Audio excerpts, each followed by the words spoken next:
এরকম ঝাল একটি শুটকির আচার বানিয়ে ফেলুন এখন বাড়িতে খুব সহজে।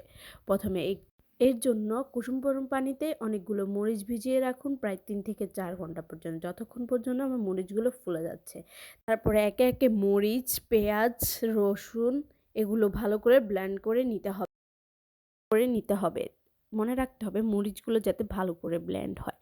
তারপরে এগুলো ভালো করে ব্লেন্ড করার পরে একটি কড়াইয়ে অনেকগুলো তেল গরম করতে হবে। সেই গরম তেলে একটি শুটকি মাছ ভাজি করতে হবে। আমাদের ছিল হচ্ছে লবণ দেওয়া ইলিশ মাছ, যার কারণে আমরা তাই ভাজি করি। তারপরে শুটকিটার কাটা বেছে ভালো করে সেটা ব্লেন্ড করে দিতে হবে। তারপরে তেলে পরে সেই গরম তেলে পেঁয়াজগুলো, কুচি করা পেঁয়াজ ভেজে নিতে হবে। যখন সেগুলো বাদামি কালার হয়ে আসবে তাতে বাটা মরিচ, রসুন বাটা, পেঁয়াজ বাটাটা আর হচ্ছে গুঁড়ো মরিচ দিয়ে দিতে হবে। ৫ থেকে ৬ মিনিট পর সেগুলো যখন একটু ভালো করে হয়ে আসবে তাতে শুটকি মাছের ব্লেন্ড করে সেটা দিয়ে দিতে হবে। স্বাদ মতো লবণ দিতে হবে আর আপনার ইচ্ছে মতো গোটা কয়েকটা রসুন দিয়ে দিতে পারেন, যেটা খুব ভালো টেস্ট আনবে।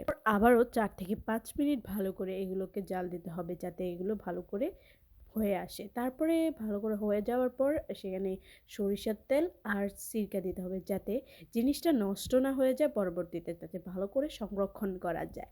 তারপরে অনেকক্ষণ রাখার পরে এগুলোকে নামিয়ে নিতে হবে। ঝোলটা একটু কমিয়ে নিবেন তাহলে একটু মজা বেশি হবে। তারপর এটিকে নামিয়ে নিন চুলা থেকে। তারপর ঠান্ডা হওয়ার পর এটা একটি কাঁচের জারে ঢুকিয়ে নিন। তারপরে পেয়ে যাবেন ঝালঝাল একটি শুটকির আচার, যা আপনি গরম ভাতের সাথে খুব মজা করেই খেতে পারেন।